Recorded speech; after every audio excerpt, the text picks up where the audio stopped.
எதுக்கு வீட்டுக்குள்ள வந்திருக்கீங்க? கிளம்புடா. ஹலோ சொல்லுங்க. என்னத்த சொல்லுவாங்க? யார் நீங்க? கிளம்புடா. சொன்னாங்க. ஏய். ஹலோ இருங்க. வாடா. கார்த்திக், நீ பயப்படாத. வா வா இல்ல வா. ஏய் நீ வா. அதெல்லாம் இல்லைங்க. ஏய் வாடா. யாருன்னு தெரியாம எப்படி வர முடியும்? வாடா. இல்லையா? யோ, ஏன் தள்ளுற?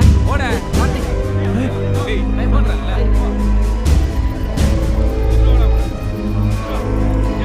போ ஏறு.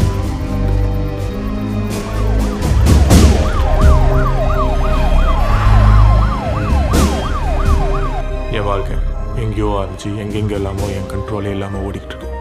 நிம்மதியான பர்ஃபெக்டான வாழ்க்கையை வாழ்ந்துட்டு இருந்தேன். ஒரே ஒரு தப்பு தான் வாழ்க்கையவே திருப்பி போகணும். அந்த தப்பு என் வாழ்க்கையில் இப்போ நடந்துருச்சோன்னு பயமாக இருக்கேன். நான் ஒரு சாதாரணமான பையன்தான், ஆனால் என்கிட்ட ஒரு அசாதாரணமான விஷயம் இருக்குது. பிறக்கும்போது நான் சிரிச்சுக்கிட்டே பிறந்தேன்னு அம்மா சொல்லுவாங்க. அங்கே இருந்த டாக்டர், நர்ஸ் எல்லாம் என்னை ஆச்சரியமாக பார்த்தாங்களாம். எனக்கு என்ன தோணுச்சோ என்னவோ தெரியல.